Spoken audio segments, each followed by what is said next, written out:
Assalamualaikum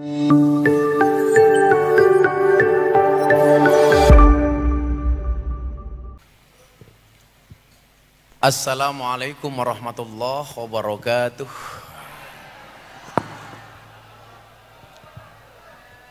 Alhamdulillahirabbil alamin wa kafa, salatu wassalamu ala sayyidina Muhammadinil Mustafa wa ala alihi wa sahbihi ahli sidqi wal wafa. Subhanaka la ilma lana illa ma 'allamtana innaka antal alimul hakim wa tub alaina innaka antat tawwabur rahim. Rabbi shrah li sadri wa yassir li amri wahlul 'uqdatam min lisani yafqahu qawli, amma ba'du. Hadratal muhtaramin, para masyayikh, para kiai, segenap pengurus Nahdlatul Ulama dalam semua tingkatannya, sahabat Ansor Banser yang saya cintai, panitia pengajian dalam rangka hari lahir Nahdlatul Ulama ke-96 sekaligus acara HPN, Himpunan Pengusaha NU.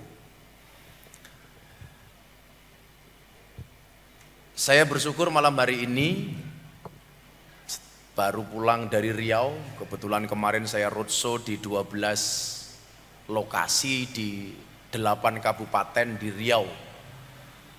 Akhirnya bisa kembali ke Yogyakarta, ketemu dengan Bapak Ibu sekalian. Mudah-mudahan malam hari ini membawa kebaikan untuk semuanya. Ibu-ibu hadroh, setua jilbabe pink. Itu pink apa oranye? Oh, karena saya pakai kacamata hitam ya. Silakan dimakan Bu, kayak lemu mangan. Tapi nggak apa-apa Bu. Sekarang cewek gemuk itu lebih disukai daripada cewek seksi. Kenapa? Karena cewek seksi hanya fokus kepada penampilan, tidak pernah fokus kepada perasaan.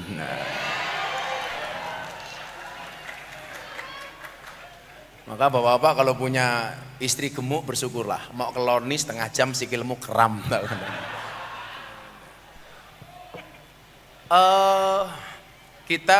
Saya akan berbicara tentang NO dan ekonomi.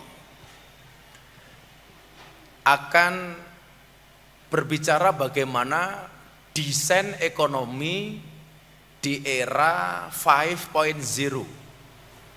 Jadi era milenial yang kemudian dikatakan era 4.0 tahun 2019 di Jepang sudah meningkat lagi menjadi era 5.0 yang ditandai semakin tergantungnya manusia kepada digitalisasi. Artinya hari ini kita tidak bisa lepas dari digitalisasi. Maka kemudian ketika saya berpendapat soal kripto yang bertentangan dengan fatwa MUI, tetapi saya mendukung dengan Bahsul Masail NU Jogja, ini menjadi ramai, menjadi ribut. Begitu cepatnya era medsos ini berita berkembang. Saya berbicara dengan kripto sore ini, maka malam harinya kemudian di semua kanal digital muncul berita kripto dan Gus Miftah. Saya dimintain pendapat sama hot celebrity tentang Dorce yang pengen dimakamkan sebagai perempuan. Saya berbicara jam 5 sore, jam 8 malam, semua kanal digital ada berita tentang Gus Miftah dan Dorce Gamalama. Saya tadi sore baru wawancara dengan TV soal pendapat Ustadzah Oki soal KDRT. Kekerasan dalam rumah tangga. Walaupun kalau ibu-ibu berjilbab oranye juga KDRT. Apa itu? Kekerasan dalam ruangan tertutup. Karena kalau nggak keras nggak asik. Gitu. Emangnya kamu paham? Iki om badok kayak gitu. Nanti dulu toh Bu. Aku jarang pengen ngomong kok sing ngene. Gitu. Nyata kasih minum satunya, teh pucuk. Angkat Bu. Nangkape po winter mantan copet. Gitu. Saya itu dari dulu Bu nggak begitu suka dengan minuman-minuman kemasan. Jadi saya nggak pernah minum soft drink apalagi soft tech ya, nggak pernah. Begitu cepatnya. Monggo Gus Jaroh. Jadi Saya kasih contoh umpamanya persoalan Dorce itu. Bagaimana kemudian hari ini kita harus menguasai medsos ya. Itu kan kalau di atas itu mesti banyak teman-teman YouTube, kelihatan kameranya murah-murahan gitu. Oh mahal ya, mahal ya. Oh larang ya. Jadi begini, bagaimana kemudian hari ini Nahdlatul Ulama, terutama teman-teman pengusaha Nahdlatul Ulama ini, harus mampu menguasai dunia dengan menggunakan medsos yang ada di tangan kita. Saya pernah beberapa kali diskusi dengan Haritanu. Monggo Mbak, beda enggak? Tahu nggak kamu bedanya Degan sama kamu? Oh nggak tahu. Degan mengandung vitamin, kamu mengandung anak kita. Codot, codot. Tapi bohong. Beda keyakinan matamu. Ayo, aku sama Mbak E beda keyakinan. Mbaknya yakin mau, aku yakin nggak mau. Ya. Sombong amat. Monggo Mas, sami minggat monggo.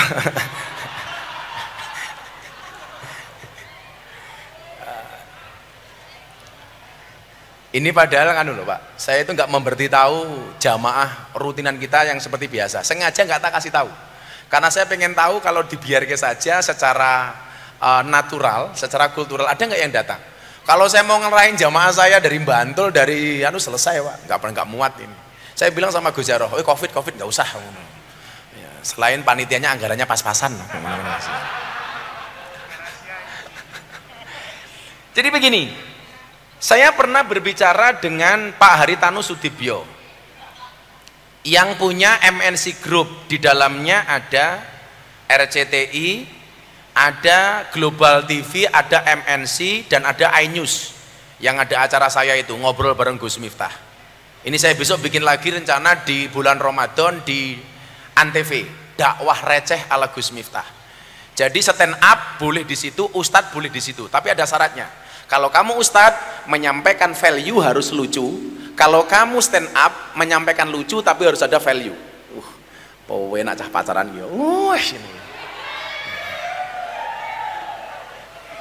Halo Mas. Kan aku jadi ingin. Alah dada barang loh iki sampe. Saya tanya waktu itu sama beliau, Gus, beliau mengatakan begini, era sekarang itu memungkinkan setiap orang di antara kita membranding diri kita masing-masing tanpa harus punya TV. Saya tanya sama Pak Haritanu, Bos, dulu Anda bikin MNC Group habis berapa duit? Waduh Gus, kalau dulu di masa saya bikin TV, dia bilang, itu bisa menghabiskan modal 500 sampai 1 triliun. 500 miliar sampai 1 triliun. Samalah dengan pengajian Gus Miftah malam hari ini, 3M, matur nuwun Mas Miftah. Bahkan bisa 7,5 M, pitulungan setengah meksa.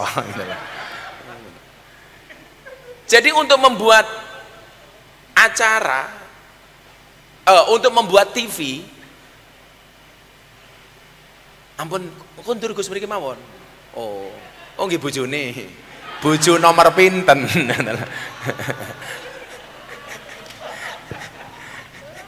Saya sama Gus Jaroh ini ganteng saya tapi istrinya banyak beliau gitu.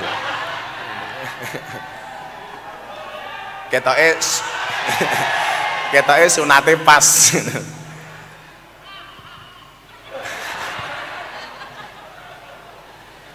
Tak sampaikan gitu. Orang tanya begini, kok Gus Miftah iki sayang banget karo Gus Jaroh iki napa? Bukan masalah napa-napa.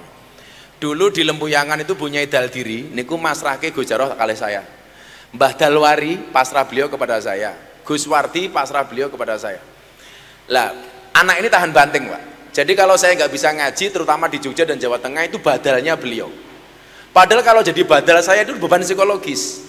Karena begitu masuk ke Kulon Progo, saya nggak datang, dia datang. Jamal langsung teriak, lu sing dinteni Gus Miftah kok sing teko grandong gitu loh. Dan dia tahan Pak itu. Makanya saya banyak kasih job ke dia itu gara-gara itu Pak. Ini loh. Itu loh.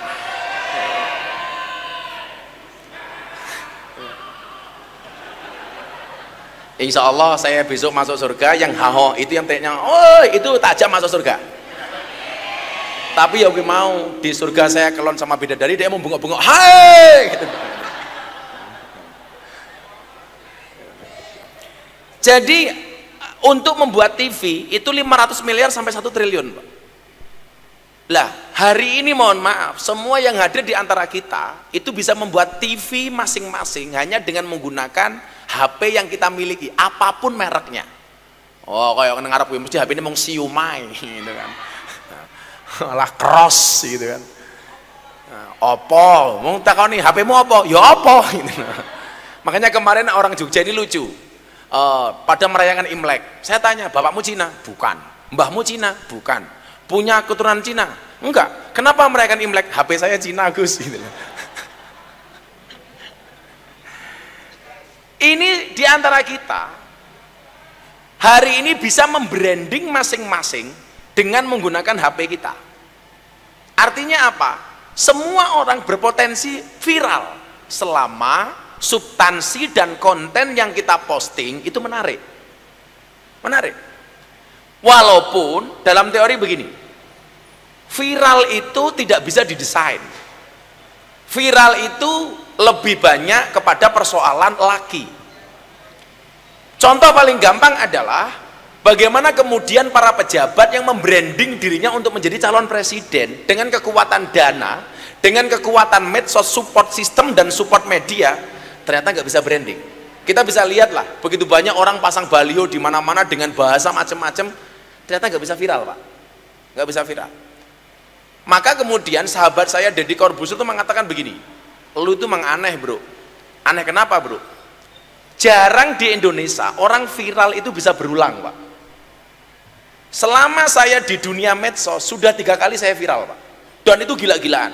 Viral di klub malam di Bali 2018, ramenya kayak gitu. 8 bulan kemudian viral lagi ketika Deddy Corbuzier masuk Islam di pondok. Ramadan tahun kemarin super viral lagi ketika saya ceramah di gereja penjaringan, gereja Bethel Indonesia di Jakarta Utara, yang gara-gara itu kemudian saya dapat undangan dari wali kota Los Angeles di Amerika, diundang untuk berbicara moderasi beragama, untuk berbicara soal toleransi, bagaimana kemudian Katolik di Amerika itu terpesona dengan ceramah saya di gereja. Walaupun akhirnya saya pending karena kemarin saya harus menghadiri muktamar dan COVID di Amerika naik begitu tinggi. Artinya apa? Yang pengen saya sampaikan, hari ini siapapun yang tidak menguasai digitalisasi, tidak menguasai medsos, pasti akan ketinggalan. Apalagi untuk teman-teman pengusaha, ini mutlak harus menguasai ini Pak. Contoh yang paling gampang, masih ingat konser amal untuk Muktamar Nahdlatul Ulama di Balai Sarbini? Saya mampu menjual belangkon saya ini yang saya buat hanya 90.000, dijual oleh fans penggemar saya 900 juta. Belangkon 90.900 juta. Saya sumbangkan untuk Muktamar Nahdlatul Ulama. Kan nggak nalar Pak. Ini dibeli 1 bitcoin. Waktu itu bitcoin hanya 830 juta. Dia bilang, saya bilang, kalau kamu nambahin jadi 900 juta, saya lepas. Belangkon yang bernilai saya buat 90 juta itu dibeli seharga 900 juta.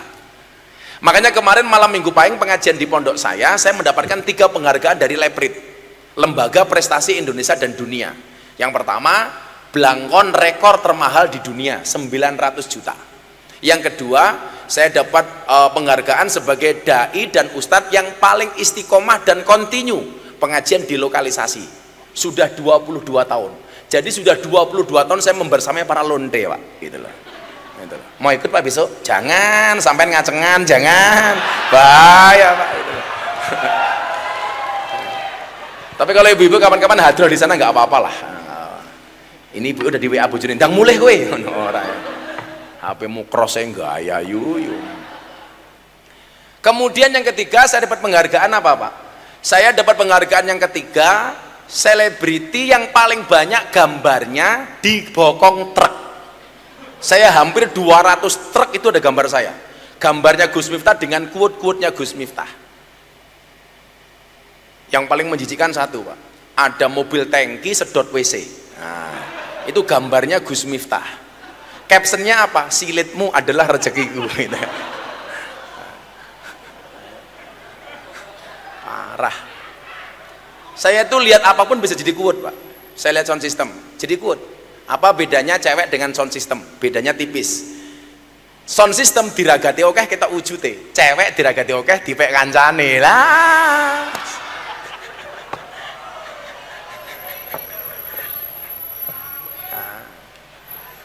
Saya lihat kopi bisa jadi kuat, tapi malam ini nggak bisa. Kenapa? Nggak ada kopinya, nggak ada kopinya, jadi nggak bisa. Saya lagi serak, Bu, saya nggak berani minum dingin karena saya besok ini harus berangkat roadshow Jawa Tengah sama Jawa Barat DKI dari tanggal 6 sampai tanggal 9. Saya harus mendatangi 21 lokasi pengajian. Pamer matamu, pamer gitu. Asu malah ngomong pamer. Saya itu pengalaman, Pak. Kemarin ngaji di hallnya Mbah Wahab Kasbullah sama Presiden Jokowi sama Kiai Said sama Kiai Mustamar. Karena yang datang nih kiai-kiai sepuh sama ahlul baitnya si Mbah Wahab, saya ngaji 40 menit, Pak Kiai Said 10 menit, Kiai Marzuki 10 menit, Pak Jokowi 10 menit, Pak Mustafa Akil 10 menit, saya diminta 40 menit. Selama pengajian sama sekali saya nggak misuh satupun. Selesai, diseneni sama Kiai Hasib, Gus, kok orang misuh belas ya itu loh. Jadi ternyata misuh saya itu memang keren, Pak, itu loh. Kalau saya ditanya Gus Miftah kalau ngomong dancuk kok fasih lah, saya tahu ilmu tajwid sih gitu loh. Jadi panjang pendeknya pas. Tombong ngantuk. Untung aku kacamotonan gitu. Dadi ngelirik ra ketok. Mampu matamu, mampu. Nah, coba Anda bayangkan kalau Anda sebagai polisi, Anda punya satu peluru, itu mampu, satu peluru hanya mampu menembus satu kepala, dor satu kepala. Tapi satu postingan Anda di media sosial itu mampu menembak sekian juta kepala. Saya contohkan hari ini ya. Saya tadi baru posting soal Ustadzah Oki itu jam 4 sore.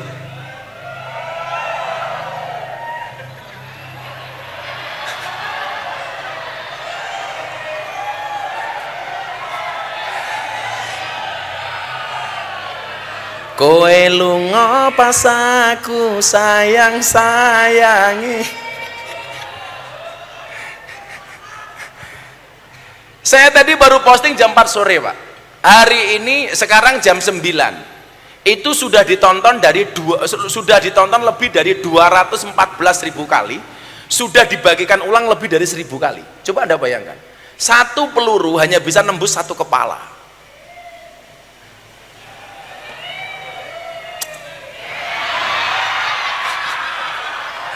Iki pengajian paling antik sak donya kok ketok iki. Dengan pengajian ayo menawa kiai malah ngoeng.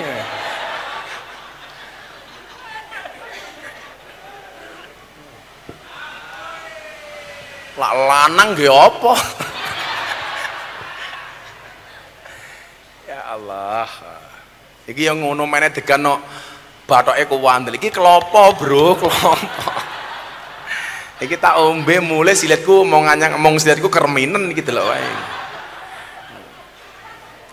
Nah, potensi inilah yang kemudian bisa menjadi apa? Nilai positif bagi kita. Walaupun tidak bisa kita kemudian memungkiri akan nilai negatif yang ada di dalamnya. Ya kembali kepada analisis SWOT lah. Apapun tinggal bagaimana kemudian kita menggunakannya. Nah, sekarang Pak, begitu banyak kemudian orang sukses mendapatkan cuan yang banyak itu gara-gara menggunakan ini. Yang paling baru siapa? Siapa anak Semarang kemarin NFT itu si Ghazali. Bagaimana kemudian gambar-gambar yang menurut saya ya pas-pasan lah, ya orang ganteng lah itu, tapi bisa laku sampai 13 miliar melalui NFT. Coba, makanya mbak-mbaknya pelajarannya apa? Kamu kalau posting nggak usah diedit cakep-cakep lah. Saya itu tersinggung kalau ada orang posting sesuatu diedit cakep-cakep. Kasihan Gus Miftah yang sudah cakep dikira editan, gitu loh.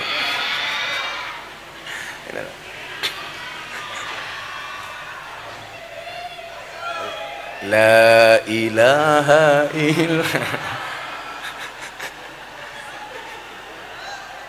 Error tenan nih. Pengajian paling asik gitu lah. Hanya dengan bermodalkan ketekunan, kontinuitas, konsistensi dan istiqomah, tanpa dia prediksi, tidak ada ekspektasi sebelumnya, ternyata mampu menghasilkan cuan sekian miliar. Apalagi kemudian kalau kita rencanakan dengan baik. Maka kita ada satu dalil yang kemudian sering kita ingat apa? Husnut tadbir nisful ma'isyah, bahwa bagus perencanaan itu merupakan separuh dari kehidupan. Bagaimana kemudian Ibnu Athaillah menyemangati kita? Ini satu pendapatnya Ibnu Athaillah mungkin yang sering kali saya baca untuk memberikan semangat kepada teman-teman muda ya. Di situ kemudian Ibnu Athaillah mengatakan begini, ar-raja'u, jadi dia di situ pengen mengatakan mal farqu bainar roja wal umniyah. Apa bedanya antara harapan dengan angan-angan? Apa bedanya antara ar-roja dengan tamani? Mal farqu bainahuma. Kemudian Ibnu Athaillah mengatakan apa? Ar-roja ma qoronahu amalun wa illa fahuwa umniyatun. Apa perbedaan antara harapan dan angan-angan? Harapan itu kata Ibnu Athaillah, satu keinginan, satu cita-cita, satu impian yang dilakukan disertai dengan amal, ikhtiar dan perbuatan. Tapi kalau kamu punya keinginan tidak disertai dengan laku dan perbuatan, itu namanya bukan harapan tapi angan-angan. Nah sekarang kita lihat sebagai generasi penerus Nahdlatul Ulama ini, selama ini tadbir kita, program kita itu lebih kepada ar-roja atau tamani, lebih kepada harapan atau hanya sekedar angan-angan yang tidak pernah dieksekusi. Itu loh. Saya pengen mencen codot tok ini. Ono barang didik, wah. Engko bar iki melu aku ngaji ning bose yo. Malah ra gelem mulih kowe. Iku yo ngono dumen mobil mlakune alon-alon.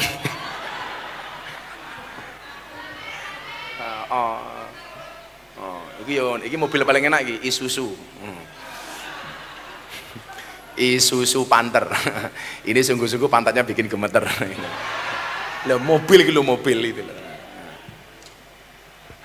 Kalau kayak mobil itu saya sih Suzuki Vitara, Pak. Sungguh-sungguh lelaki vitalitasnya tiada tara. Malah bapak iki jelas GL Pro. Genjot langsung protol.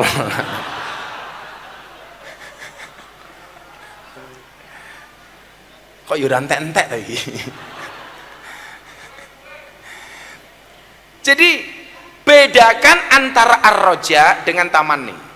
Lah evaluasi saya ketika saya perhatikan santri yang ada di pondok, ketika saya berkunjung ke Tebu Ireng, ke Lirboyo, macam-macam, ini lebih banyak kemudian kita kepada tamani, angan-angan, angan-angan.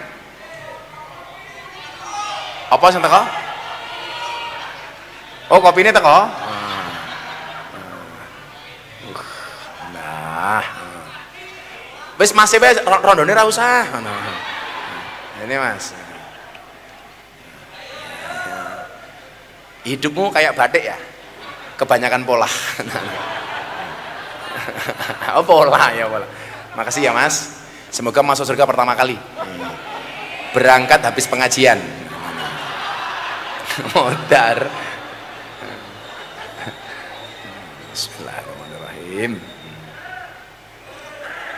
Ibu-ibu tahu kenapa kopinya pahit? Karena manisnya kamu habiskan. Iya. Tapi bohong. Saya itu hidup saya nggak pernah neko-neko. Prinsip saya itu Gus Miftah hanya seperti kopi, pahit sih tapi banyak yang mencintai. Iya. Pumpung panas diminum. Jangan pernah kau sesali kopimu dingin. Kenapa? Karena ketika hangat tidak pernah kau hargai. Ya. Aku kopi jadi kuat kok. Iya. Mila larang ya lumrah. Neng kene belas rano hitungane ada nih. Maklum lah. Atas nama NU. Makanya kalau saya di mana-mana itu ada kayak ngomong, kita saja menghidupkan NU. Alah cangkemmu Pak. Yang ada itu kita mencari hidup dari NU. Kosok-sokan menghidupi NU dari mana? Lah sekarang tuh NU tuh kan dieksplor habis-habisan tuh. Semuanya dijual. Kopiah NU. Kan yang kopiahnya NU saya doakan masuk surga. Kopiahnya. Baju NU payu. Apa meneh? Serban NU payu. Topi payu. Apa lagi Bu? Sarung. Itu yang saya tidak setuju. Saya sing melu aku ngaji yo, saya haramkan Anda menggunakan sarung gambar NU. Saya nggak terima ya. Itu sama sekali tidak menghargai NU. Kebayang nggak Pak? Nganggo sarung NU mlebu ning toilet ngising, buka sarung lungguh ning toilet. Kuwi lha padha karo gambar NU kon nyawang silitmu tak kandhani. Mbok nalar dikit lah itu loh. Apa meneh kadang-kadang nganggo sarung NU nguyuh ning isor tiang listrik. Ya Allah. Wis ngadeg ora cewek sangune ilmu tutul ke tiang listrik gitu ya. Wah, angel itu loh. Dan saya betul-betul nggak ridho itu. Makanya kemarin saya ngaji di Harlah NU di Sumatera, saya bilang hari ini orang yang ziarah wali itu karena cinta dengan wali. Ora. Gue mergo kiai ini menggolek bati tak kandhani ngono. Ya artinya kalau Anda pengen mengatakan menghidupi NU laku kewanen itu. Yang ada itu ya NU nunut urip. Kita nuntut urip saja. Makanya apa? Lah NU harus menjadi organisasi yang progresif. Caranya bagaimana? Harapan bedakan tadi antara harapan dengan angan-angan. Dieksekusi Pak. Maka saya dulu membiasakan diri ketika saya menjadi kepala cabang Primagama. Saya punya konsep. Kutulis apa yang kulakukan dan kulakukan apa yang kutulis. Jujur saja dalam hal bahasa tulis NU itu ketinggalan Pak. Nggak usah jauh-jauh dengan Muhammadiyah lah. Makanya karya tulis dari kawan-kawan Muhammadiyah itu jauh lebih banyak dibandingkan kita. Karena orang NU itu unggul di bahasa lisan, sementara orang Muhammadiyah unggul di bahasa kolam. Kita bil lisan, sementara mereka bil kolam dengan menggunakan tulisan. Makanya ketika saya menerjemahkan ayat Iqra bismi rabbik, Iqra itu dimensi intelektualitas, bismi rabbik itu dimensi spiritualitas. Iqra itu ini, bismi rabbik itu ini. Iqra itu ini apa namanya intelektualitas, bismi rabbik spiritualitas. Apa bedanya orang NU dan Muhammadiyah? Lah wong NU kuwi biasane gede atine, wong Muhammadiyah biasane gede ndase matamu. Kowe ngawur. Muhammad ndasku malah ngendas-ngendaske wong Muhammadiyah iki lho. Makanya kenapa ketika masa khidmatnya Pak Said itu kita dieksplor supaya membuat banyak perguruan tinggi, karena memang di wilayah perguruan tinggi kita kalah sama kawan-kawan Muhammadiyah. Sementara Muhammadiyah hari ini jihad untuk membuat pesantren. Kenapa? Karena memang Muhammadiyah kalah dengan NU di bidang pesantren. Apalagi kalau kita berbicara ekonomi Pak. Makanya kemarin saya membuat program yang mungkin akan jalan bulan Februari ini. Saya membuat program kado Gus Miftah untuk kiai kampung. Saya membuat 1 bulan itu 1000 paket sembako. Saya bagi untuk kiai-kiai kampung gantian. Sekarang umpamanya di Jogja, besok kemudian di Jawa Tengah, terus muter terus. Karena saya memahami begini, orang yang paling ikhlas dia kiai kampung. Makanya dulu kenapa Gus Dur punya pengajian kiai kampung Pak. Mereka luar biasa loh. Awal pandemi mereka terdampak, nggak ada yang teriak-teriak. Kawan-kawan saya artis semuanya teriak-teriak, Gus ini nggak punya pekerjaan begini dan lain sebagainya. Tapi kiai kampung nggak pernah teriak. Mereka betul-betul orang ikhlas. Ikhlas itu cirinya apa? Ikhlas itu cirinya diam. Karena kalau ngomong namanya iklan. Nah, kalau ngomong namanya iklan. Ikhlas itu seperti keset, diinjak-injak tetap welcome. Nah, kita kalah betul di persoalan ekonomi ini. Padahal basic dari ajaran agama kita itu kan yang ada di dalam doa sapu jagat. Rabbana atina fid dunya hasanah wa fil akhirati hasanah wa qina adzabannar. Jadi jihad kita itu cuma ini toh, fid dunya hasanah wa fil akhirati hasanah, yang kemudian menjadi syarat mutlak untuk menjadi wa qina adzabannar. Maka ayatnya pun mengatakan wabtaghi fima atakallah darul akhirah wala tangsa nasibaka minad dunya. Kenapa ayatnya nggak dikejar dunia dulu baru kemudian akhirat? Tapi kejarlah akhirat, tapi jangan pernah kamu melupakan dunia, karena di situ ada isyarat jangan pernah kamu menyepelekan dunia. Kalau orang mengatakan begini, toh uang tidak dibawa mati Gus, benar, uang tidak dibawa mati, tetapi kalau tidak punya uang serasa mau mati. Betul Mbak? Loh, makanya saya sering bilang toh di video TikTok saya yang viral itu, saya bilang apa? Kenapa semua pecahan mata uang itu ada gambar cewek menari? Ayo di duit ora? 100.000 cewek menari, 50.000 cewek menari, 20.000 cewek menari, 10.000 cewek menari, 5.000 cewek menari, bahkan 2.000 cewek menari. Satu-satunya pecahan mata uang yang tidak ada gambar cewek menari cuman uang 1.000 rupiah, pati murah bawa golok. Karena memang tugasnya laki-laki itu cari uang. Lah kenapa semua pecahan mata uang ada gambar cewek menari? Karena hanya uanglah yang bisa membuat cewek bahagia dan happy. Wow. Makanya cewek itu hatinya seperti rekening bank. Maksudnya apa? Nggak mungkin berbunga kalau nggak ada saldonya. Bu, mau diamplopi dereng? Mau diamplopi dereng? Oh pantesan perengut nggak berbunga-bunga. Pengen tak sangoni ra? Pengen? Wah gue durung. Kok katanya angin? Enggak, selawatan riyen kok. Isane lagu napa? Iso lagu dangdutan ra? Iki mumpung bulan Rajab saya punya syair untuk sholat. Yuk, sholawatan tibil kulub versi ditinggal pas sayang-sayangnya. Hujan ya? Pokoknya hujan pengajian selesai. Saya mau pendek, mau panjang, nggak masalah. Hitungannya sama-sama nggak jelas. Shallu ala Nabi Muhammad. Allahumma sholli ala sayyidina. Walah ngotin barang. Ngerti wong pengajian tin-tin matane. Allahumma sholli ala sayyidina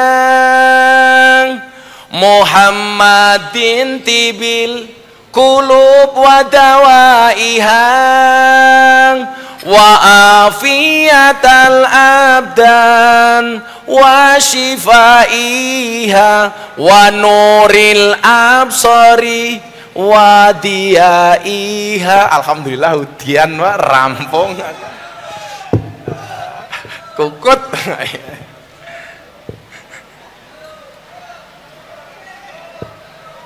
Yuk bubar yuk.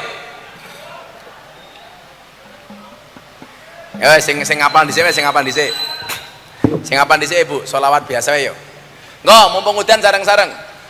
Sholli wa sallim daiman ala Ahmada. Sholli wa sallim daiman ala Ahmada wal ali wal ashabi man wal ali wal ashabi man qad wahada sareng-sareng sholli wa sallim iman ala mada. Monggo bos besar, bos Keno. Iman ala mada wal ali wal ashabi man qad wahada wal ali wal ashabi yang hafal bareng-bareng. Saben malam Jumat ahli kubur mulih nang omah kanggo njaluk donga wajan Quran najan sakalima. Lamun ora dikirimi banjur bali brebes mili bali nang kuburan mangku tangan tetangisan sholli wa sallim. Coba yang di belakang yang punya HP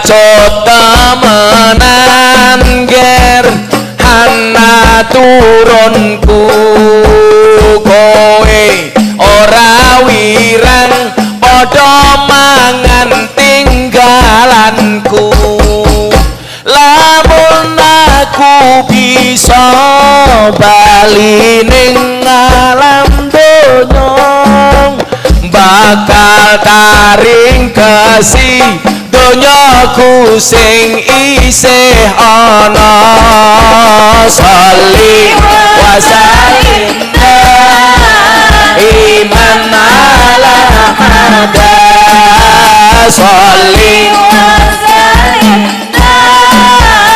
iman ala hada wal ali wal ashab iman qadawada wal ali wal yo yang ini dijawab yang kenceng bareng-bareng tunjukkan rasa cintamu untuk Indonesia kami cinta tanah air Indonesia kurang kenceng ulangi kami cinta tanah air Indonesia kami bangga jadi bangsa Indonesia NKRI akan selalu kami jaga demi kejayaan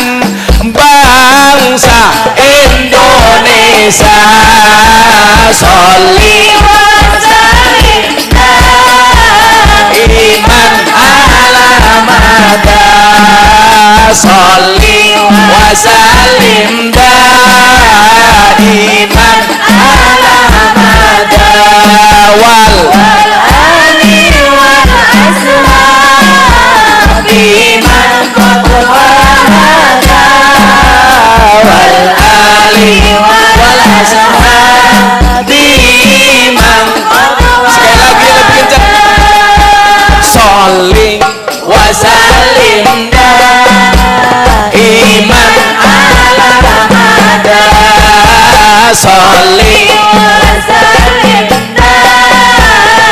iman ala mada wal ali wal ashab iman qadwada wal ali wal ashab iman qadwada shollu ala nabi Muhammad. Lanjut apa bubar?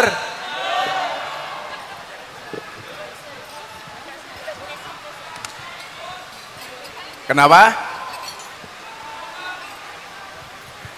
Terus ya rek ampun betul apa aman. Hujan itu turun bukan jatuh, yang jatuh itu aku, jatuh hati sama kamu. Iya, hati-hati Pak Keno, banyak janda di situ, hati-hati.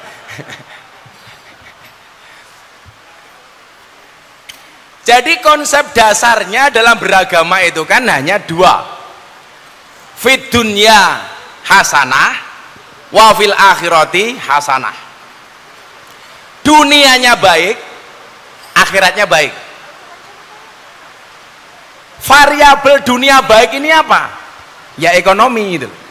Makanya kenapa saya banyak belajar dari Pak Keno, Pak. Saya itu jadi komisaris PSS atas syafaatnya Pak Keno. Saya itu punya saham di PSS atas syafaatnya beliau. Makanya saya manggil beliau bos besar, dia manggil saya bos kecil. Nah, itu. Kalau rekeningnya banyak dia, tapi ganteng saya.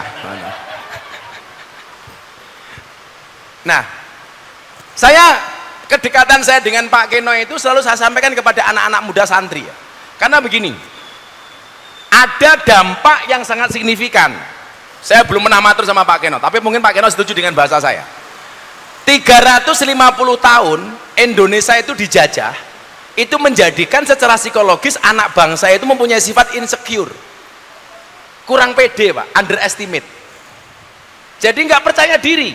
Contoh begini, kalau kita ketemu orang Inggris, orang bule, orang Eropa, mindset kita mengatakan apa? ini pasti orang pinter, orang cerdas. Kalau kita ketemu orang Arab, apalagi pakai jubah ubel-ubelan macam-macam, kita akan mengatakan ini orang suci. Jadi kalau ketemu orang bule kita mengatakan dia orang kaya, orang pinter. Kalau ketemu orang Arab kita akan mengatakan dia orang suci. Tapi kalau ketemu orang Cina kayak Pak Keno, orang kan mengatakan iki mesti wong sugih. Padahal Cina kere iki yo oke asli wis. Loh, kalau kita ke mana? Kalimantan itu di Singkawang, wong Cina ngamen, Cina bakul gorengan, itu biasa itu loh. Dan mereka nggak malu gitu. Artinya sebenarnya Allah menciptakan manusia itu nggak mungkin sama sekali tidak memberikan kelebihan pada masing-masing individu. Maka kemudian dikatakan apa? Falikulli syai'im maziyah, bahwa semua manusia itu punya kelebihan masing-masing. Yang Pak Keno bisa mungkin saya nggak bisa. Contoh, Pak Keno bisa bikin mall di mana-mana. Tetapi yang saya bisa, Pak Keno mungkin nggak bisa. Contoh, saya pengajian di klub malam di mana-mana. Kenapa Pak Keno nggak ikut? Karena kalau masuk nggak mau keluar.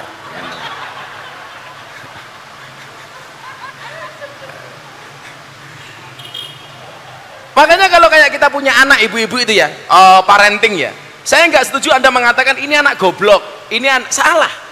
Yang ada itu anak dengan kepribadian unik. Bisa jadi di satu sisi dia tidak mampu kayak matematika, tapi dia dimampukan oleh Allah di sisi yang lain. Wong rata-rata pebisnis kayak Pak Keno kira ngerti matematika kok, tapi pinter ngitung duit gitu. Kayak kemarin saya lupa ketemu beliau, udah lama gak ketemu, saya bilang, "Pak, bos, napa Gus? Tangi turu napa?" "Enggak, kok nganu sipit." "Lali aku ki Cina, Gus." "Oh iya." Tapi pikir tangi turu. Bulna Cina.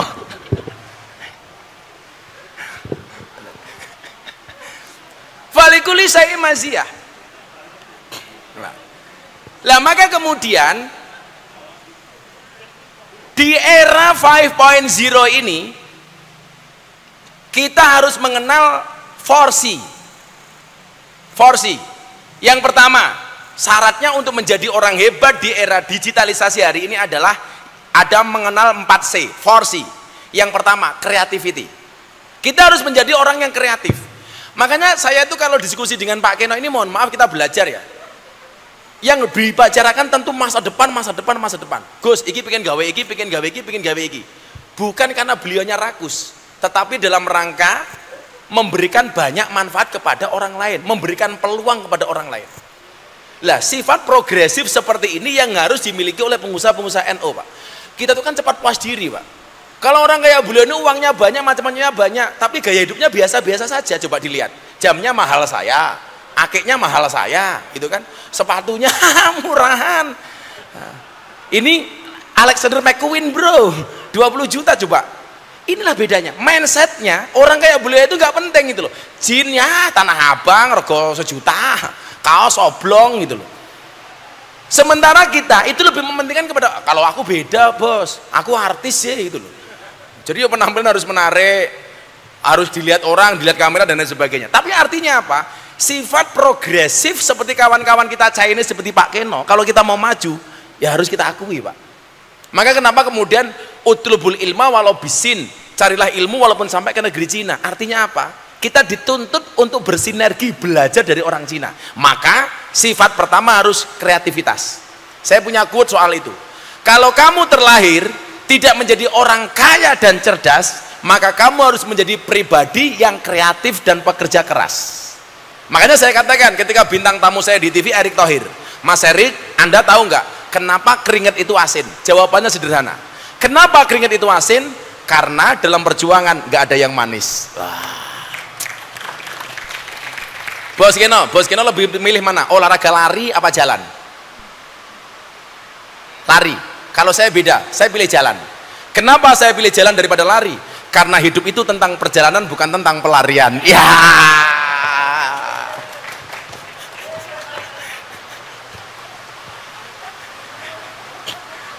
Sini Pak Keno, asu ya ini pinter.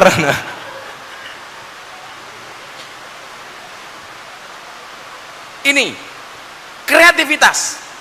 Lah kalau kemudian anak-anak kita ini bisa mendesain medsos yang dia miliki sekreatif mungkin. Coba sekarang kita lihat bagaimana kemudian industri kreatif di Indonesia itu melahirkan banyak orang kaya baru. Walaupun dalam tanda kutip orang yang suka memamerkan kekayaannya itu bukan the real sultan, tetapi the real sultan itu orang-orang yang punya tapi tidak pernah dipamer-pamerkan. Kayak Pak Keno kan nggak pernah Pak posting di TikTok, wow JCM, oh nggak pernah. Apa ya pantas gitu loh. Pak Keno posting Queen Shot Beach, this is mine, diguyu. Tapi coba orang-orang kaya baru itu, dua mobil diposting. Kalau saya dengan Pak Keno ini sukanya mobil tua Pak, karena saya punya prinsip, lelaki yang punya mobil tua itu berarti setia. Kenapa? Karena pada prinsipnya yang tua itu dirawat bukan diganti. Lah, iki malah aku ora nyeramai kono nyeramai kene iki lah ya. Kowe ndok krungu apa ora? Oh krungu. Banser ngokno le. Ben sugih kaya Pak Keno insyaallah. Amin. Kreatif. Kemudian yang kedua apa? Di era 5.0 ini kita menguasai C yang kedua, critical thinking, pikiran yang kritis. Artinya apa? Kita itu kan di NO Pak, kadang-kadang apa ya, saya itu paling protes dengan pujian kita di langgar musola itu kalau subuh, kalau habis maghrib dibaca begini, rugi donya ora dadi apa-apa, rugi akhirat bakal sengsara. Saya nggak setuju itu. Siapa bilang rugi donya ora dadi apa-apa? Rugi donya jadi masalah Pak, gara-gara pengajian nggak pasang tenda bubar Pak. Kenapa? Anggaran pas-pasan. Siapa bilang rugi donya ora dadi apa-apa? Ini dadi apa-apa gara-gara kita nggak punya uang Pak. Akhirnya kan bubar. Makanya coba bahasa-bahasa optimis itu harus kita tumbuhkan. Ini rugi donya itu pesimis Pak. Apa sih bedanya orang optimis dengan pesimis? Orang optimis melihat peluang dalam masalah, sementara orang pesimis melihat masalah dalam peluang. Jadi kalau orang optimis yang dibicarakan peluang-peluang yang ada. Belum lagi diperparah, kita itu rata-rata mempunyai penyakit psikologis namanya psikomatis. Apa itu psikomatis? Orang yang khawatir dengan masa depannya. Padahal Al-Baqarah 155 Allah sudah mengingatkan, kamu pasti diuji. Walanabluwannakum bisyai'in minal khauf wal ju' wa naqsin minal amwali wal anfus was samarat wa basyiris sabirin. Kamu akan diuji, ketakutan, kekurangan, kematian, tandur ora panen dan lain sebagainya. Nah, aplikasinya justru yang memahami ayat seperti ini kadang-kadang teman-teman kita yang non muslim Pak. Itu loh. Makanya kemarin ketika berbicara kripto, kenapa saya menolak, mohon maaf, mbok didiskusikan ulang ketika MUI mengharamkan kripto. Saya bilang persoalan alat tukar jual beli dalam Islam nggak pernah diatur. Rasulullah hanya mengatakan antum a'lamu bi umuri dunyakum, kamu yang lebih tahu dengan urusan-urusan duniamu. Makanya kemudian apa? Alat tukar dari masa ke masa itu kan berubah Pak. Di awal Islam alat tukar itu menggunakan apa? Dinar dan dirham. Materinya apa Pak? Logam. Antara materi dengan nilai itu imbang. Jadi kalau dijual emas sama harganya. Antara nilai dan materi logam itu sama. Kemudian perubahan zaman dari logam menjadi kertas. Ini sudah tidak nalar lagi. Antara nilai dan materinya nggak imbang. Sama-sama kertasnya, materinya sama, gambarnya beda, nilainya beda Pak. Coba sebagai umat Islam, apa Anda nggak tersinggung? Bung Karno pakai kopiah, nilainya kalah sama orang Amerika botak Pak. Itu dolar, coba Anda bayangkan. Kita 100.000 segitu, apalagi kalau dulu kita di Singapura, bos ya. Ada uang dari dolar Singapura itu satu lembar nilainya 10.000. Kalau satu dolar 7.000 berarti satu lembar 70 juta. Kalau sekarang nilainya 10.500 satu lembar 10.500.000. 100.500.000. Artinya kalau Anda pegang 10 saja itu sudah sama dengan 1 miliar. Maka kemudian yang terjadi adalah adanya kesenjangan dan gap antar negara gara-gara mata uangnya. Padahal materinya sama, nilainya berbeda. Maka kemudian kripto bagi saya ini merupakan anak kandung digitalisasi yang menjawab kesenjangan gap antar mata uang di dunia. Karena nilai kripto di Amerika, di Singapura dan di Indonesia itu sama. Lah salah satu kritikan dari MUI apa? Katanya kripto ini tidak bisa dilihat bentuk fisiknya. Salah Pak, kita punya namanya wallet. Jadi kalau Pak Keno mau transfer saya pengen menerima kripto dari Pak Keno, itu saya tinggal buka wallet. Dan ini transaksinya tidak hanya bisa dilihat oleh saya dan Pak Keno, tapi semua orang bisa melihat. Saya tadi barusan dapat kiriman dari Mas Anang, dia bikin token asik. Saya dikirim kripto senilai 4 miliar Pak. Ini kalau nilai 1 rupiah saja, dikirimkan ke saya itu senilai 4 miliar. Kalau orang bilang begini, itu nggak bisa diserah terimakan. Ya bagaimana orang NU mau menyerah terimakan kalau nggak punya kripto?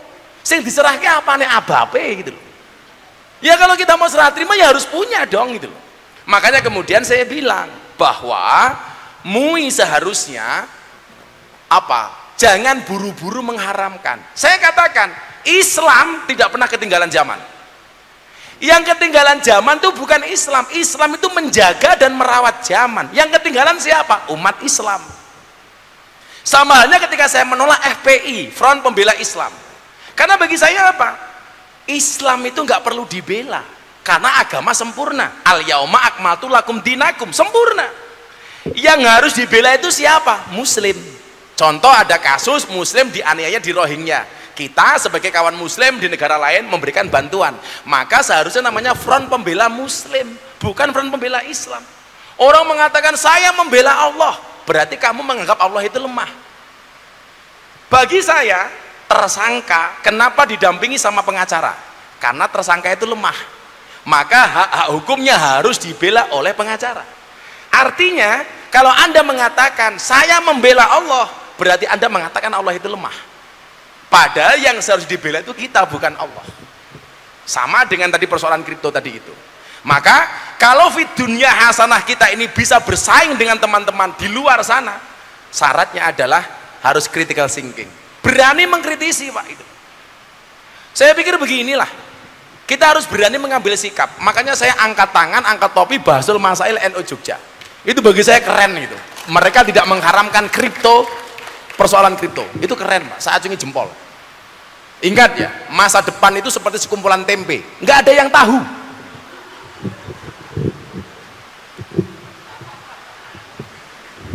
Ini malah kayak acara kuning TV mengobrol gini gitu. Atau narasumbernya Pak Keno aja ya, api kita ini. Masa ke sini kono kan arepe mulih montore ning kono, rene ya kudanan, ning kono ya nyengoh. Sakit.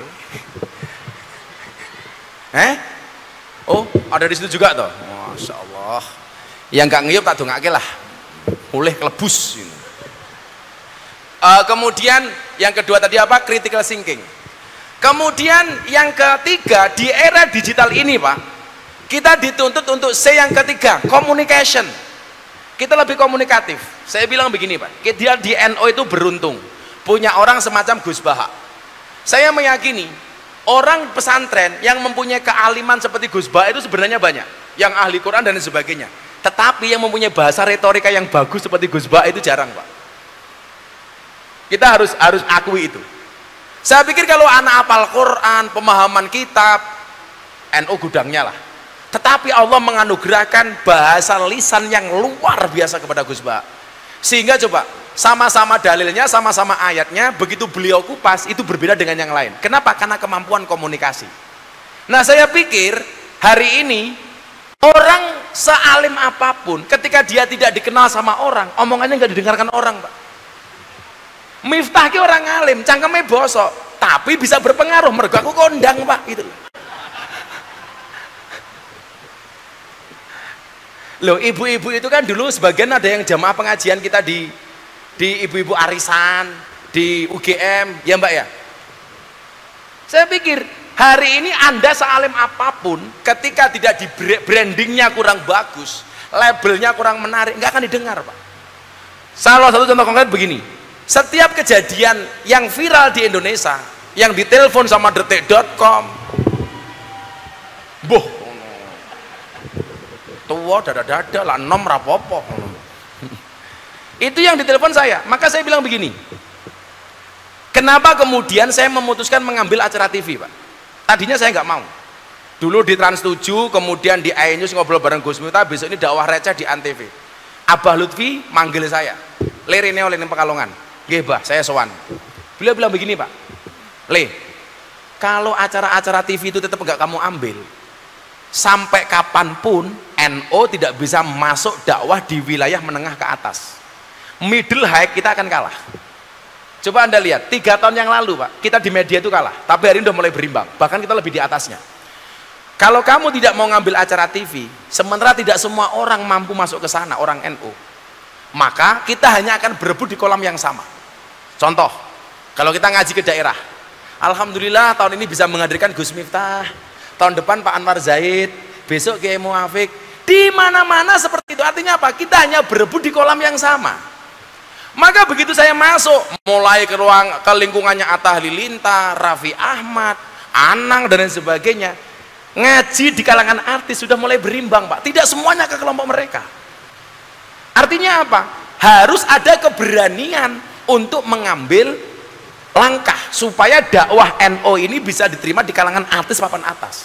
Nikita Mirzani yang orang seperti itu, Bos Geno, saya ajak pengajian di hall pondok pesantren di Cirebon, muktamar NO, di acara 120 gus-gus tak kumpulkan di Amersia, Nikita Mirzani tak undang Pak. Akhirnya malah gus-gus gak konsentrasi dengan omongannya si Nikita Mirzani, malah fokus dengan Nikitanya sendiri gitu. Artinya harus ada keberanian mengambil resiko. Maka saat itu kemudian sudah nggak aneh lagi kalau kayak saya kemudian masuk di berita infotainment, berbicara soal Dorce umpamanya, berbicara soal Oki. Itu yang jadi narasumber kita Pak, karena memang kita ada langkah keberanian di situ.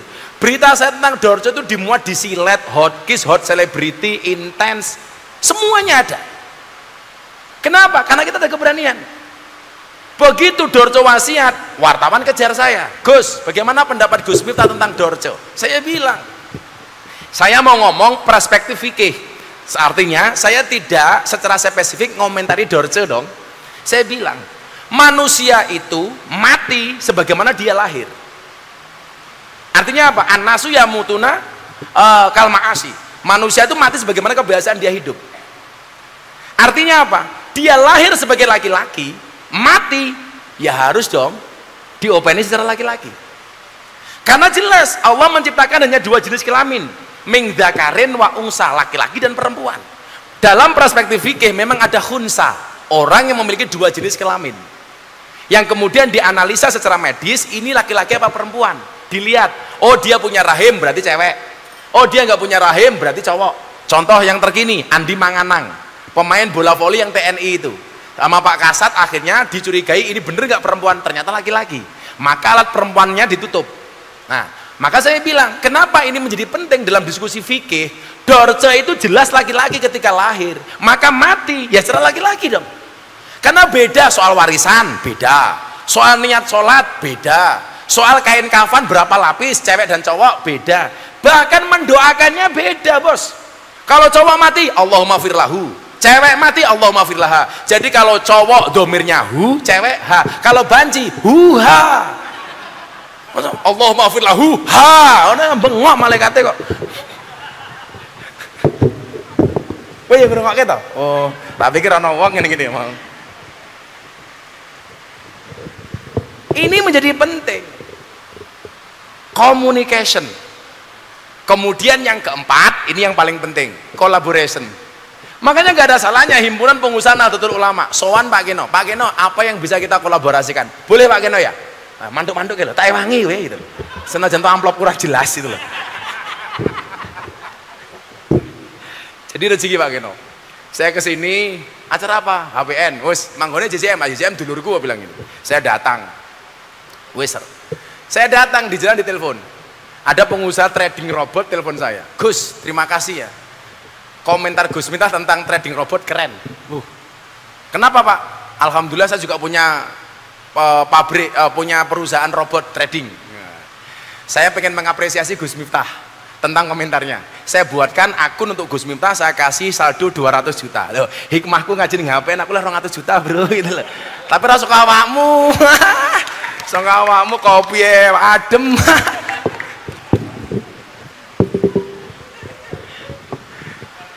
Collaboration berkah di HPN berkah. Saya ditelepon, Gus, tak buatin akun ya pinjam KTP-nya. Akun apa? Tak kasih robot trading untuk Gus Miftah, saldonya 200 juta. Saya baru berangkat 200 juta, mung telepon tok. Ning kene ngaji sak jam, abab tok tak kandhani.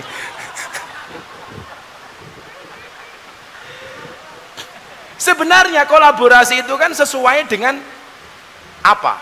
Akidah apa? Amaliyah kita berjamaah. Afdholul amali bil jamaah. Dan ini kritikan saya kepada NU, Pak. Coba, kita itu disuruh akur susah, Pak. Saya itu ceramah di gereja, Pak Keno. Di Eropa, di Amerika, saya dipuji. Saya di Manado, di Papua, di Irian Jaya, saya dipuji. Tapi coba, di kalangan kita sendiri, saya dihabisi, Pak. Gara-gara saya salah baca satu harokat. Saya udah baca jam 2 malam dalil itu, saya pakai kacamata, mau sholat salah. Mau saya hapus, Kiai saya bilang, "Le aja mau hapus. Aku ngerti gue salah." Kok nggak boleh dihapus, Kiai? Kamu akan tahu, endi wong NU sing bener-bener sedulurmu, endi yang sebenarnya cuma modus sama kamu. Terbukti, Pak. Saya dibully habis, dan yang membela saya siapa? Mbah Dem Kendal, Rapopoli. Aku bangga sama kamu. Abah Lutfi, saya dipanggil ke Pekalongan, Rapopoli. Maka kemudian saya menyimpulkan, persoalannya adalah bukan di perbedaan pendapat, tapi karena perbedaan pendapatan. Karena bukan masalah nasab, miftahnya nasabnya sopa lah, itu nggak perlu dibahas lah. Bukan masalah nasab, tapi masalah nasib. Karena nasab itu tidak berbanding lurus dengan nasib, apalagi dengan nisab. Muhafi banget nih Pak, yakin itu. Maka kita yuk belajar. Kenapa saya ngajak kolaborasi dengan teman-teman kayak Pak Keno ini, yang menurut saya profiling pengusaha sukses di Jogja lah. Coba, Wali Songo itu terkenal saktinya, terkenal alimnya, terkenal ampuhnya. Tapi ketika punya hajat pasti bareng-bareng, Pak. Contoh membuat masjid Demak. Itu kalau seandainya pembuatan masjid Demak dihandle sendiri sama Sunan Kalijogo bar, Pak, selesai. Umumnya Kalijogo saya kayak Pak Keno rampung lah itu loh, kayak masjid jadi rampung gitu loh. Tapi yang terjadi apa? Sunan Kalijogo nggak egois, melibatkan semua wali, disuruh datang, bahkan disuruh masang soko masing-masing, buat soko masing-masing. Ini mengajarkan kepada kita bahwa Wali Songo itu juga berkolaborasi. Persoalannya adalah Wali Songo yang terkenal saktinya, terkenal alimnya, terkenal hebatnya, apa-apa bareng-bareng. Lah orang sekarang, semua orang dianggap kompetitor, semua orang dianggap musuh, semua orang dianggap pesaing. Maka bagaimana kita mau maju? Saya itu, Bos, membuat Akademi Kebangsaan Gus Miftah. Saya pengen melahirkan dai-dai yang lebih fenomenal dibandingkan saya. Diguyu sama kiai-kiai. Gus, biasanya kita wong terkondang, gue gelem ngajak liyane. Karena semua orang dianggap pesaing. Kok Gus Miftah enggak? Bagi saya medan dakwah itu luas, Pak. Problemnya besar. Apalagi di tengah ancaman salafi wahabi, di tengah ancaman kebinekaan, di tengah ancaman intoleransi dan lain sebagainya. Maka harus banyak dai yang paham bagaimana kemudian berbangsa dan beragama yang happy dan menyenangkan ala Gus Miftah. Saya buat, Pak. Jadi kemarin saya roadshow di Riau. Yo, yang pengen jadi dai kayak Gus Miftah silakan ke pondok. Gratis di pondok saya. Dipakani Gus, tak pakani, wong asu ya tak pakani. Aku ngerti, Bro, santri kita mangan subhanallah Gunung Merapi pindah ke piring. Metutuk, Pak, itu. Saya buat itu. Dalam rangka apa? Collaboration. Kolaborasi soal ekonomi. Kita kerjasama dengan teman-teman. Bagaimana kemudian menciptakan peluang-peluang bisnis. Sehingga kemudian apa? Besok NU punya acara kayak gini lagi. Sudah nggak repot kita. Saya kemarin baru ketemu kawan saya di Jakarta. Gus Miftah santrinya yang punya ijazah S1. Silakan dikumpulkan ke saya. Saya punya sekian banyak perusahaan terbuka. Saya masukkan. Ini namanya kolaborasi. Nggak boleh kita egois, Pak. Kemampuan kita pas-pasan, kok uang kita pas-pasan. Kenapa kita nggak kolaborasi? Waktu Pak Keno ngambil saya sebagai komisaris, Bro, kenapa? Kan yang lain banyak. Saya butuh Gus Miftah. Kolaborasi. Bil jamaah. Oh, saya ini korupsi bil jamaah. Wadah, kayak gitu. Jadi, forsi itu creativity, critical thinking, communication, and collaboration. Kerja tim, bukan kerja sendirian. Bagi saya, Superman itu kalah pinter dengan super tim. Superman itu goblok. Kenapa? Badannya besar, bajunya es. Lebih goblok lagi, pakai celana dalam di luar. Siapa yang paling goblok? Yang nonton. Tahu orang goblok, kenapa ditonton? Gitu.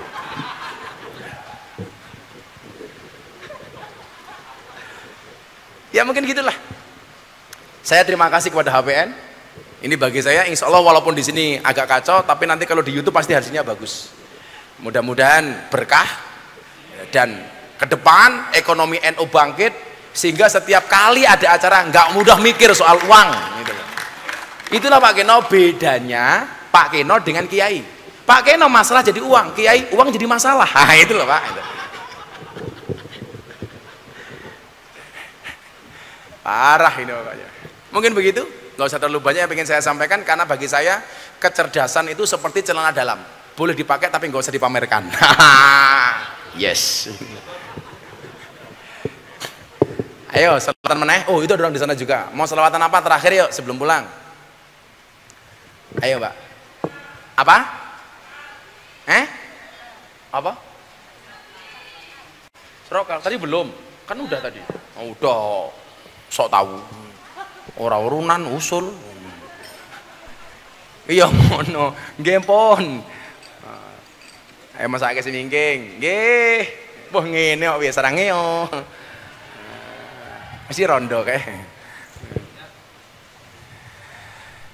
Mobilnya mengatakan sudah nggak kondusif, hujan semakin banyak. Kita berdoa mudah-mudahan Muktamar NU hari lahir NU yang ke-96 ini membawa keberkahan untuk tidak hanya untuk NU tapi untuk bangsa Indonesia. Amin Allahumma amin. Hasbi Rabbi Jalallah ma fi qalbi ghairullah Nur Muhammad sallallahu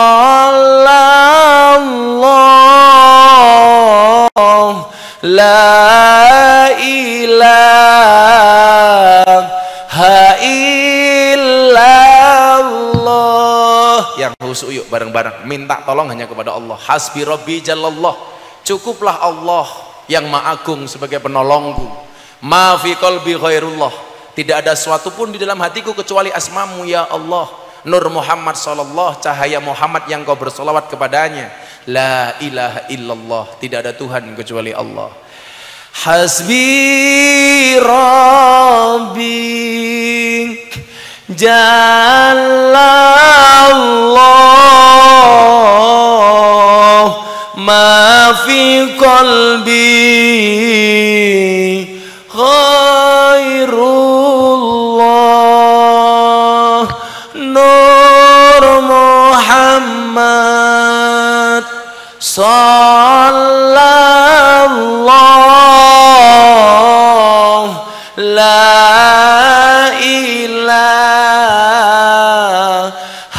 illallah. Hasbi Rabbi Jalallah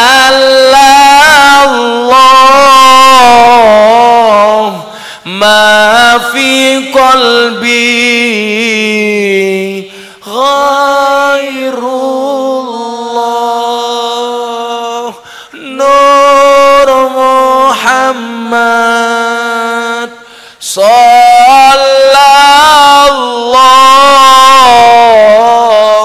la ilaha illallah. Terakhir yang paling khusyuk. Hasbi Rabbi Jalallah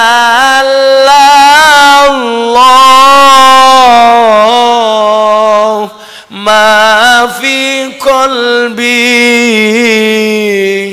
ghairullah Nur Muhammad sallallahu la ilaha illallah. Allahumma Allahumma rzuqna istiqamah, Allahumma rzuqna bi ziyadatil ilmi war rizqi wal ibadah, Allahumma rzuqna ziyaratal Makkah wal Madinah, Allahumma rzuqna dzurriyyatan thayyibah, Allahumma rzuqna ahlan sakinatan mawaddatan warahmah, Allahumma rzuqna bi alfi alfi quwwah, Allahumma rzuqna bi alfi alfi barakah, Allahumma rzuqna bi alfi alfi karamah, Allahumma rzuqna min ahli sunnah wal jamaah an-nahdiyah, Allahumma rzuqna bi husnil khatimah wa na'udzubika min su'il khatimah wa adkhilna jannata mal abrar ya azizu ya ghaffar ya rabbal alamin. Rabbana atina fid dunya hasanah fil akhirati hasanah wa qina adzabannar walhamdulillahi rabbil alamin. Hadiah Fatihah untuk Indonesia pas iyyaka na'budu wa iyyaka nasta'in diulangi 11 kali ala hadhihi niyyah wa ala kulli niyatin shalihah. Al-Fatihah. A'udzubillahi. Bismillahirrahmanirrahim.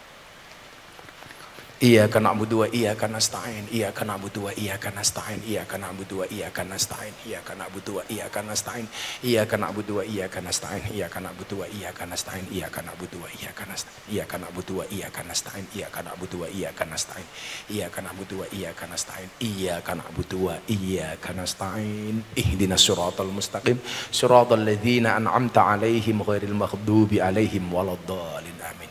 HPN matur nuwun, Pak Keno matur nuwun, manajemen CCM matur nuwun, ibu-ibu matur nuwun, sahabat Ansor Banser matur nuwun. Hadanallahu wa iyyakum ajma'in wa lafu minkum. Assalamualaikum warahmatullahi wabarakatuh.